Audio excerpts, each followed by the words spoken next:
நம்ம என்னதான் டைமை ரொம்ப ப்ரொடக்டிவாக யூஸ் பண்ணணும், டைமை வேஸ்ட் பண்ணக்கூடாது அப்படின்னு நினச்சாலும், அதுக்காக சில பிளான்கள் போட்டாலும் இதெல்லாம் பண்ணலாம் அப்படின்ட்டு நம்மளால் கொஞ்ச நாள் பண்ண முடியும். அதுக்கப்புறம் கன்டினியூஸாக ஃபாலோ பண்ண முடியறதில்லை.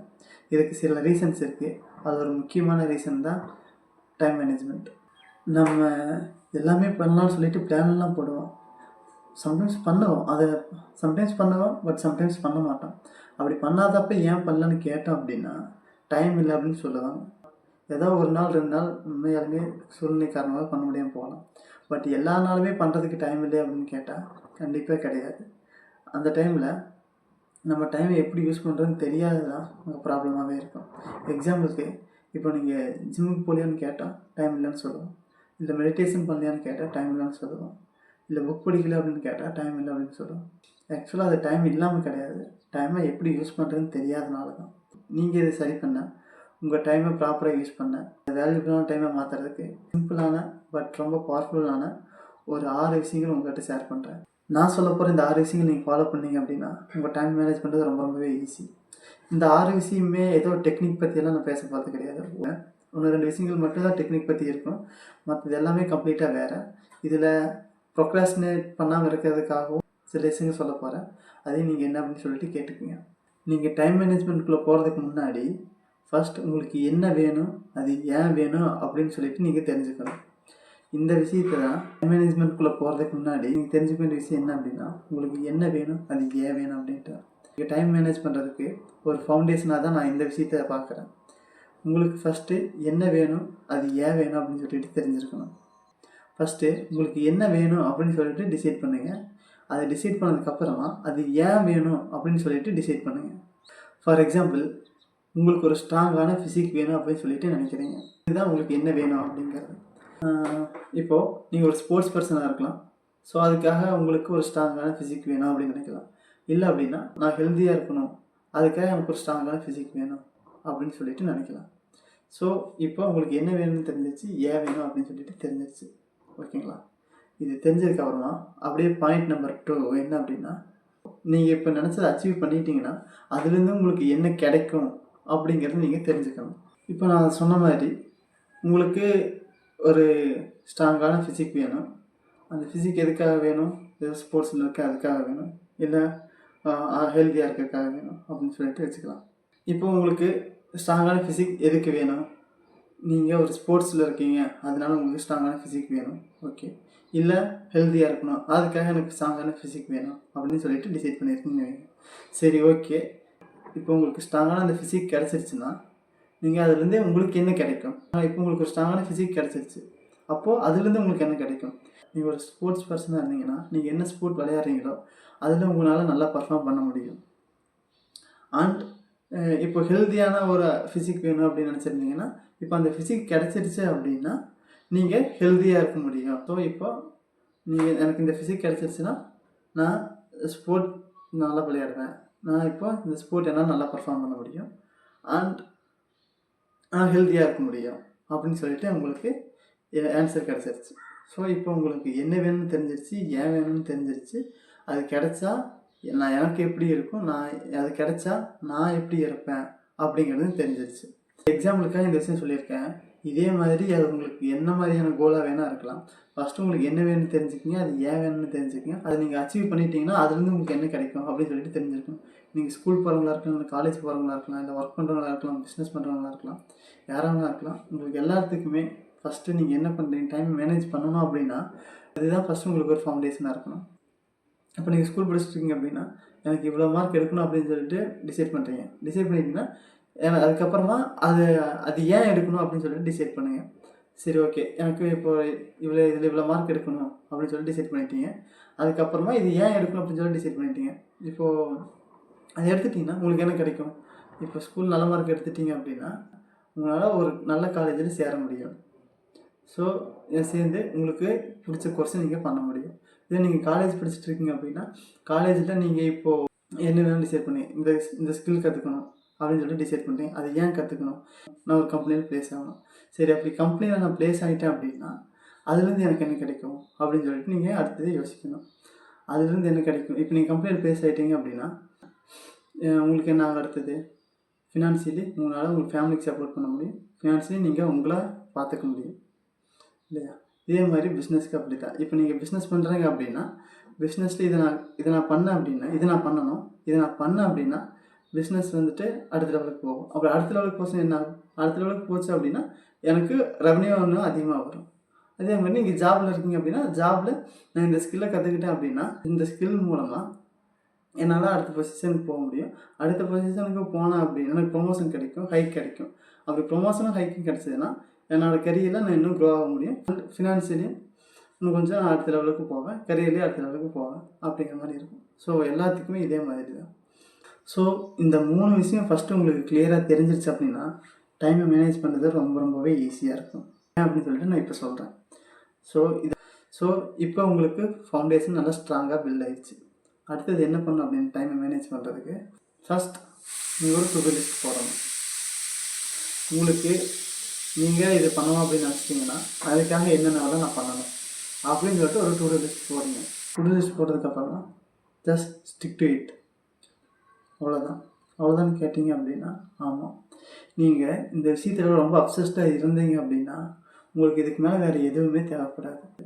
நீங்கள் இதை மட்டும் பண்ணீங்க அப்படின்னா போதும். நீங்கள் இதை உங்களுக்கு தெரியிற மாதிரி முன்னாடி செவத்தில் ஏதாவது பக்கம் ஒட்டி வைக்கணும் அப்படின்னு சொல்லிட்டு அது எதுவுமே கிடையாது.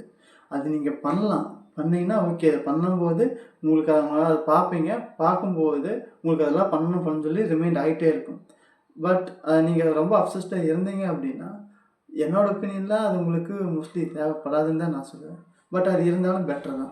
அப்படி நீங்கள் உங்களுக்கு தெரியிற மாதிரி வச்சுருந்தீங்க அப்படின்னா நீங்கள் ஒவ்வொரு டாஸ்க்கும் பண்ணி முடிச்சுட்டு டு-டூ லிஸ்ட்டை பார்க்கும்போது இதை பண்ணிட்டேன் அப்படின்னு சொல்லிட்டு நீங்கள் அந்த டாஸ்க்கெல்லாம் பார்க்கும்போது உங்களுக்கே தெரியல எது பண்ணியிருக்கேன் பண்ணல அப்படின்னு சொல்லிட்டு அப்படி நீங்கள் பண்ணின விஷயத்தையெல்லாம் பார்க்கும்போது உங்களுக்குள்ளேயே ஒரு கான்ஃபிடென்ஸ் வரும் அண்ட் உங்களுக்குள்ளே ஒரு டோபமைன் ஹிட் கிடைக்கும்.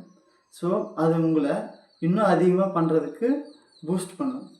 ஸோ டு-டூ லிஸ்ட் போடுங்க, போடுறதுக்கப்புறமா அதை ஃபாலோ பண்ணுங்கள். அவ்வளோதான். இப்போ உங்களுக்கு தெரியுற மாதிரி அதை நீங்கள் வச்சுக்கணும் அப்படின்னு நினச்சிங்கன்னா வச்சுக்கலாம். அப்படி இல்லை அப்படின்னா வைக்கலனாலும் ஓகே தான். நீங்கள் அதை வைக்கலனாலும் நீங்கள் எல்லாத்தையும் ஃபாலோ பண்ணிடுவேன் ரொம்ப அப்சஸ்டாக இருக்கீங்க அப்படின்னா ஓகே. அப்படி இல்லைன்னா நீங்கள் முன்னாடி வச்சுக்கிறது உங்களுக்கு தெரியுற மாதிரி வச்சுக்கிறது அது பெட்டர். அண்ட் டைம் மேனேஜ்மெண்ட்டில் 4th விஷயம் என்ன அப்படின்னா நீங்கள் பண்ண போகிற ஒவ்வொரு டாஸ்க்குக்கும் டைம் செட் பண்ணுறது. இந்த டாஸ்க் இவ்வளோ நேரம் பண்ணுவேன் அப்படின்னு சொல்லிட்டு ஒரு டைம் செட் பண்ணிடுங்க. எந்தெந்த டாஸ்க் எவ்வளோ நேரத்தில் முடிக்க முடியும்னு சொல்லிட்டு உங்களுக்கு ஒரு டைம் தெரியும். ஸோ அந்தந்த டைம் நீங்கள் செட் பண்ணிக்கோங்க. நீங்கள் ஒவ்வொரு டாஸ்க்கும் பண்ணி முடிச்சதுக்கப்புறம் அடுத்த டாஸ்க்கு போகிறதுக்கு முன்னாடி ஒரு பிரேக் எடுத்துக்கங்க.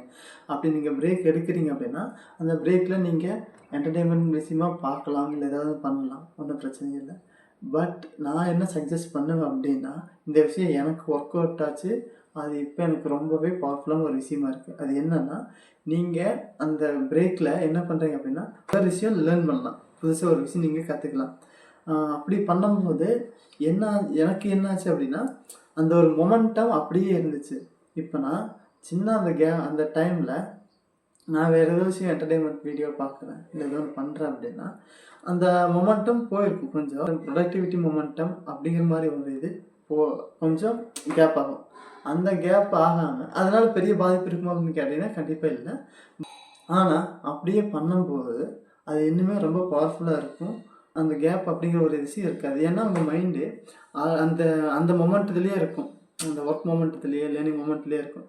இதனால் நீங்கள் பெருசாக உங்களுக்கு மென்டலி அஃபெக்ட் ஆகணும்னு கேட்டால் பெருசாக எதாவது அஃபெக்ட் ஆகாது. பட் என்னோடய சஜஷன் தான் இது.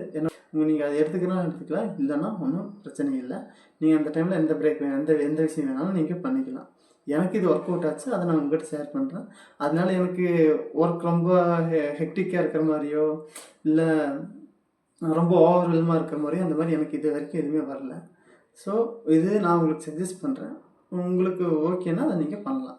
அண்ட் டைம் மேனேஜ்மெண்ட்டில் 5th விஷயம் உங்களோட டிஸ்ட்ராக்ஷன்ஸை எலிமினேட் பண்ணுறது. அது இன்டர்னலையும் சரி எக்ஸ்டர்னலையும் சரி. நீங்கள் ஒர்க் பண்ண போகிறீங்க அப்படின்னா அந்த ஒர்க் பண்ண போகிற இடத்துல உங்களை டிஸ்ட்ராக்ட் பண்ணுற மாதிரி விஷயங்கள் என்னென்ன இருக்கோ அது எல்லாத்தையுமே அந்த இடத்துல இருந்து அந்த சைடு தள்ளி வச்சுருங்க, உங்களுக்கு கண்ணுக்கே தெரியாத மாதிரி. அண்ட் இது எக்ஸ்டர்னல். Internal distraction. இப்போ இன்டர்னல் டிஸ்ட்ராக்ட் ஆகணும்னா நீங்கள் எதை பற்றி யோசிக்காமல் இருக்கணும் இல்லையா? ஸோ நீங்கள் ஒர்க் பண்ணணும் அப்படின்னு சொல்லிட்டு முடிவு பண்ணிட்டீங்கன்னா நீங்கள் எதை பற்றி யோசிக்காதீங்க. ஸோ உங்களுக்கு இந்த இடத்துல தான் நான் அந்த ஸ்டார்டிங்கில் சொன்னேன் இல்லையா, அந்த ஒரு 3 விஷயம், அந்த விஷயம் ஞாபகம் வரணும். இந்த விஷயம் உங்களுக்கு ஞாபகம் வந்துச்சு அப்படின்னா உங்களுக்கு வேறு எந்த விஷயமே தோணாது.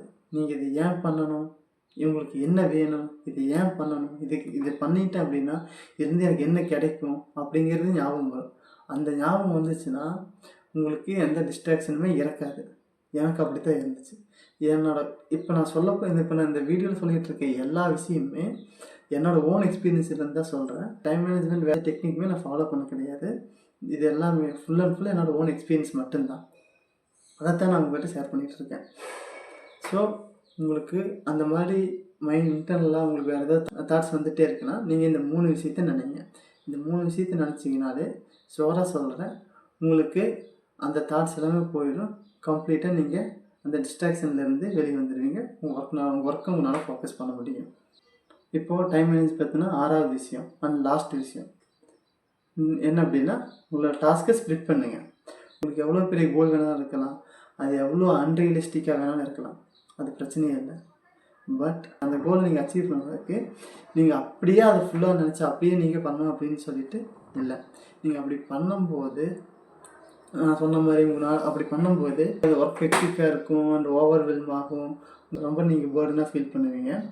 ஸோ அப்படி பண்ணுறதுக்கு பதிலாக டாஸ்க்கை ஸ்ப்ளிட் பண்ணி பண்ணுங்கள். நீங்கள் ஒவ்வொரு டாஸ்க்காக நீங்கள் சூஸ் பண்ணி பண்ணணும்.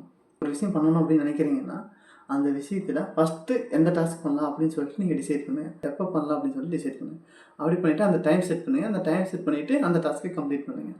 இப்படி பண்ணும்போது நீங்கள் ஓவர்வெல்ம் ஆக மாட்டீங்க. ஸோ உங்களால் ஈஸியாக பண்ண முடியும். அப்படி நீங்கள் பண்ணும்போது டிசிப்ளினாக கன்சிஸ்டண்ட்டாகவும் பண்ண முடியும். ஸோ நீங்கள் அப்படி அந்த கோல்ஸ் ஒரு ஒர்க் பண்ணணும்னு நினச்சிட்டிங்கன்னா அந்த ஒர்க்கை அப்படியே பண்ணணும்னு நினைக்காம சூஸ் பண்ணுங்கள். அந்த டாஸ்க்கை எப்போ பண்ணலாம் அப்படின்னு சொல்லிட்டு டிசைட் பண்ணுங்கள். டிசைட் பண்ணிவிட்டு அந்த டைமில் நீங்கள் பண்ணுங்கள். இந்த மாதிரி நீங்கள் பண்ணும்போது உங்களால் டிசிப்ளின்டாக கன்சிஸ்டண்ட்டாக பண்ண முடியும். ஏன் அப்படின்னா இப்படி பண்ணும்போது நீங்கள் ரொம்ப ஓவர்வெல்ம் ஆக மாட்டீங்க. உங்களுக்கு பேர்டனாக இருக்காது, ஹெக்டிக்காக இருக்காது. ஸோ உங்களுக்கு பண்ணுறதுக்கும் சிம்பிளாக இருக்கும். இது சைக்கலாஜிக்கல் சம்மந்தப்பட்ட விஷயம்தான். சிம்பிளாக இருக்கும். ஆனால் நீங்கள் இப்போ இது மொத்தமாக பண்ணீங்கன்னு வைங்களேன், ஒரு நாள் 2 நாள் பண்ணுவீங்க. அப்படி பண்ணி முடிச்சதுக்கப்புறமா அது நீங்கள் அடுத்த நாள் அப்புறம் மறுபடியும் பண்ண மாட்டீங்க. உங்களுக்கு ஏன்னா இது மொத்தமாக தெரியும், பெரிய பேர்டனாக இருக்கும், ரொம்ப கஷ்டமாக இருக்கும். அப்போ நீங்கள் பண்ண மாட்டீங்க. ஏன்னு கேட்டால் டைம் இல்லை, நிறைய இருக்குது அப்படின்னு சொல்லிட்டு உங்களுக்கு தோணிடும். ஸோ நீங்கள் அப்படி பண்ணாமல் இந்த மாதிரி பண்ணும்போது உங்களுக்கு அந்த மாதிரியான தாட்ஸ் வராது, உங்களுக்கு ஈஸியாகவும் இருக்கும். ஸோ இவ்வளோ தான். இப்போ சொன்ன இந்த 6 விஷயத்துலேயுமே பார்த்தீங்க அப்படின்னா எனக்கு தெரிஞ்ச 2 விஷயம் மட்டும்தான் டைம் மேனேஜ் பண்ணுறதுக்கான ஒரு விஷயமா இருக்கும். மற்றது எல்லாமே அது மாதிரி இருக்காது. நான் ஆல்ரெடி சொன்ன மாதிரி to do list and distractions avoid பண்ணுறது, மற்றது எல்லாமே கம்ப்ளீட்டாக வேறு தான். நான் இது எல்லாமே வேறு எந்த ரிசர்ச் பண்ணியோ இல்லை வேறு ஏதோ ஒரு வீடியோஸில் பார்த்தோ நான் அப்படி சொல்ல கிடையாது. இது எல்லாமே என்னோடய ஓன் எக்ஸ்பீரியன்ஸ்லேருந்து தான் நான் சொல்கிறேன். என்ன அப்படின்னா இது எல்லாமே எனக்கு ஒர்க் ஆச்சு. இது என்ன பண்ணணும், அது ஏன் பண்ணணும், இது பண்ணனா எனக்கு என்ன கிடைக்கும் அப்படிங்கிறது எனக்கு கிளியராக தெரிஞ்சதுக்கப்புறமா ஒரு டு டூ லிஸ்ட் போட்டேன். அந்த டு டூ லிஸ்ட் போட்டதுக்கப்புறமே எனக்கு அந்த டிஸ்ட்ராக்ஷன்ஸே எனக்கு ஆகலை.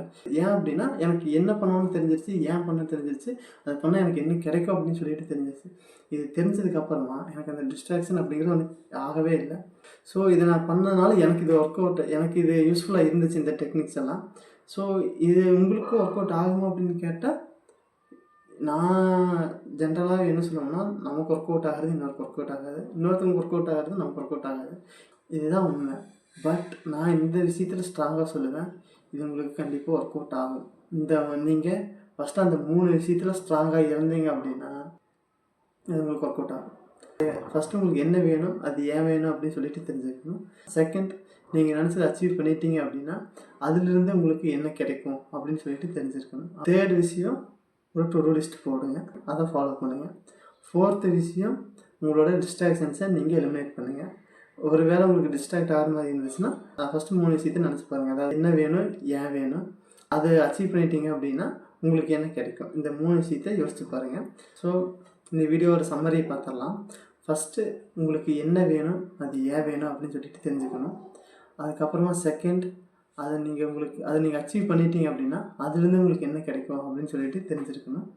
அதுக்கப்புறம் தேர்ட், நீங்கள் உங்களுக்கான ஒரு டு டூ லிஸ்ட் போடணும். டு டூ லிஸ்ட் போட்டு அதை ஃபாலோ பண்ணுங்கள், அவ்வளோதான். உங்களுக்கு வேணும் அப்படின்னா முன்னாடி தெரியுற மாதிரி வச்சுக்கோங்க. இல்லை அது தெரியாத மாதிரி இருந்தாலுமே என்னால் பண்ண முடியும் அப்படின்னா நீங்கள் தெரியாத மாதிரி கூட அப்படியே கூட வச்சு நீங்கள் அதை ஃபாலோ பண்ணலாம். அண்ட் 4th விஷயம், எல்லா டாஸ்க்குக்குமே ஒரு டைம் செட் பண்ணுங்கள். இந்த டாஸ்க் இவ்வளோ நேரம் பண்ணணும் அப்படின்னு சொல்லிட்டு டைம் செட் பண்ணுங்கள். டைம் செட் பண்ணிவிட்டு ஒவ்வொரு டாஸ்க்குக்கும் நடுவில் ஒரு சின்ன பிரேக் எடுத்துக்கங்க. அந்த பிரேக்கில் நீங்கள் உங்களுக்கு என்ன பண்ணணும்னு தோணுதோ அதை பண்ணுங்கள். என்டர்டெயின்மெண்ட் விஷயமா பண்ணுற மாதிரி இருந்தாலும் பண்ணலாம். இல்லை ஏதாவது லேர்ன் பண்ணிக்கணும் அப்படின்னு நினச்சிங்கன்னா லேர்ன் பண்ணிக்கலாம். அண்ட் 5th விஷயம், டிஸ்ட்ராக்ஷன்ஸை எலிமினேட் பண்ணுறது. நீங்கள் ஒர்க் பண்ணும்போது ஒர்க் பண்ணுற இடத்துல டிஸ்ட்ராக்ட் ஆகிற மாதிரி ஏதாவது ஒரு விஷயங்கள் தெரிஞ்சது அப்படின்னா அதுக்கு அந்த சைடு வச்சுருங்க, உங்களுக்கு கணக்கு தெரியாத மாதிரி. இது எக்ஸ்டர்னலாக பண்ணக்கூடிய விஷயம். இன்டர்னலாக என்ன அப்படின்னா நீங்கள் அந்த ஒர்க் பண்ணணும்னு வச்சுட்டு அந்த ஒர்க் மட்டும் ஃபோக்கஸ் பண்ணுங்கள். ஒருவேளை உங்களுக்கு டிஸ்ட்ராக்ட் ஆகிற மாதிரி இருந்துச்சு அப்படின்னா இந்த விஷயத்தை எதுக்காக பண்ணுறீங்க, இந்த பண்ணுறதுனால உங்களுக்கு என்ன கிடைக்கும் நீங்கள் யோசிச்சு பாருங்கள். அப்படி யோசிச்சிங்கன்னா நீங்கள் டிஸ்ட்ராக்ட் ஆக மாட்டீங்க. அண்ட் 6th விஷயம், நீங்கள் ஒர்க்கை ஸ்ப்ளிட் பண்ணி பண்ணுங்கள். உங்களுக்கு எவ்வளோ பெரிய கோல் வேணாலும் இருக்கலாம், எவ்வளோ அன்ரியலிஸ்டிக்கானது வேணால் இருக்கலாம். அந்த விஷயத்தை நீங்கள் அப்படியே பண்ணாமல் கொஞ்சம் கொஞ்சமாக ஸ்ப்ளிட் பண்ணி பண்ணுங்கள். இன்றைக்கி இந்த டாஸ்க் பண்ணலாம் அப்படின்னு சொல்லிட்டு ஸ்ப்ளிட் பண்ணி பண்ணிங்க அப்படின்னா உங்களுக்கு அந்த ஒர்க் பண்ணுறதுக்கு ஈஸியாக இருக்கும். நீங்களும் டிசிப்ளினாக கன்சிஸ்டண்ட்டாக பண்ணுவீங்க. ஸோ யாம் பெற்ற இன்பம் பெருக வையம்.